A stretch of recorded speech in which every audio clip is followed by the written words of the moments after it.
শক্তি, বেদনা থেকে শক্তি আসে, সেই শক্তি বিজয়ের আনন্দের চেয়ে অধিক গুণ শক্তিশালী। আজকে আপনারা 2-1 গোলে পরাজিত হয়েছেন। খেলায় জয় পরাজয় থাকে, আমরা সবাই জানি। একক গোলে ড্র বা 2-2 গোলে ড্র হলে সেখানে ট্রাইব্রেকার হতো, ট্রাইব্রেকার হয়েছে কোনো একটি দল জয়ী হতো, একটি দল পরাজিত হতো। তো সুতরাং আজকে যারা বিজয়ী হয়েছেন তাদেরকে অভিনন্দন, যারা পরাজিত হয়েছেন তাদের দুঃখ প্রকাশ করার কোনো কারণ নাই। আজকে আপনারা হেরে গেছেন, আগামীতে অবশ্যই আপনারা জয়লাভ করবেন। আপনাদের এই ফুটবল নৈপুণ্য প্রদর্শনের জন্য দুই দলকে আন্তরিকভাবে ধন্যবাদ জানাচ্ছি। আপনারা জানেন যে আজকে এই ফুটবল খেলার নাম দেওয়া হয়েছে মাদক বিরোধী ফুটবল খেলা।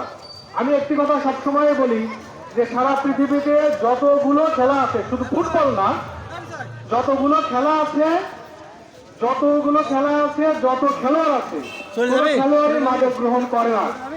কোন খেলোয়াড় মাদক গ্রহণ করেছে এরকম শুনেছেন? সবচাইতে ফুটবল খেলা হচ্ছে পরিশ্রমের খেলা, অধিক পরিশ্রমের খেলা। 45 মিনিট 90 মিনিটের যে খেলা, শারীরিক যে পরিশ্রম এখানে করা হয়, অন্য কোনো খেলায় কিন্তু এরকম পরিশ্রম করা হয় না। ক্রিকেট খেলা 5 দিন ধরে টেস্ট ম্যাচ খেলা হয়, 5 দিনের টেস্ট ম্যাচ খেলায় কিন্তু এত পরিশ্রম হয় না।